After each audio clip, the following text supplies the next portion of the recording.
สวัสดีครับสวัสดียูเซอร์ทุกคนเลยนะครับวันนี้ก็ผมมีเว็บมาแนะนำนะครับเว็บที่หาเหรียญฟรีนะครับหาเหรียญอีเธเรียมฟรีนะครับไม่ได้ลงทุนสักอย่างนะครับอันนี้ครับกดฟรีนะครับมากดเหรียญอีเธเรียมฟรีนะครับจะเป็นเว็บนี้นะครับถ้าเพื่อนๆคนไหนอยากจะสนใจเข้ามาลองกดดูก็ผมจะเอาลิงก์ทิ้งไว้ใต้คลิปเลยนะครับ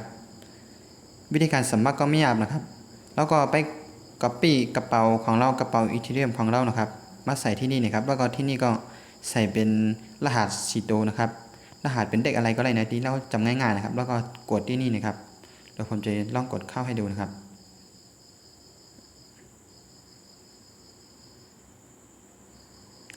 ก็จะมาถึงหน้านี้นะครับแล้วก็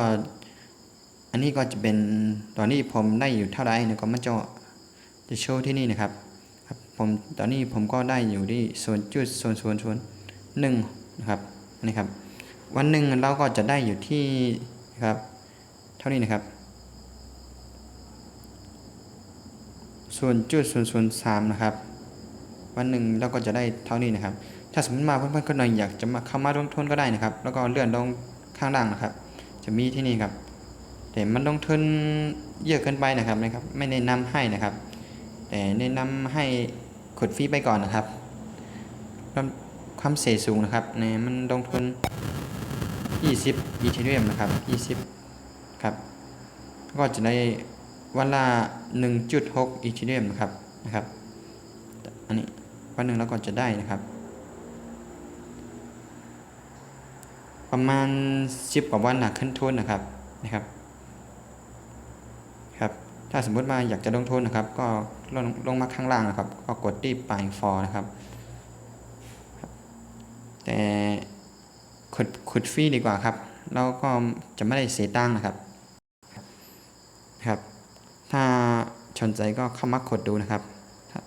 สมมติว่าเราอยากถอนแล้วก็กดที่นี่นะครับกดที่นี่นะครับกดที่ withdraw นะครับกดเข้าไปนะครับก็ถอนคำแต้มนะครับ0.1นะครับอีเธเรียมนะครับตอนนี้ผมก็มียังไม่ถึงนะครับนั่นก่อนจะเป็นกระเป๋าของเรานะครับ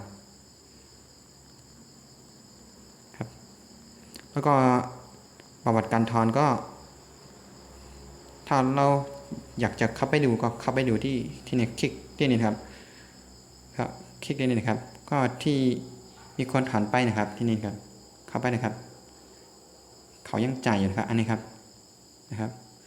ในถอนไปแล้วนะครับ5 นาทีนะครับ0.15ครับอีเธเรียมนะครับนั่นก็ถอนเขาจ่ายเขายังจ่ายอยู่นะครับประวัติการถอนที่คนอื่นเขาถอนไปนะครับนี่ครับลองคลิกเข้ามาดูกันได้นะครับลองเข้ามาทำกันดูนะครับเพื่อนๆคนไหนอยากจะเข้ามากดกันนะครับกดฟรีนะครับอันนี้นะครับเดี๋ยวผมจะเอาลิงก์ทิ้งไว้ให้ใต้คลิปนะครับถ้าสมมติว่าเพื่อนๆคนไหนยังไม่เข้าใจสอบถามเข้ามาได้ที่ให้คอมเมนต์ได้นะครับเดี๋ยวผมจะมาได้ตอบให้นะครับวันนี้ก็มีเท่านี้นะครับ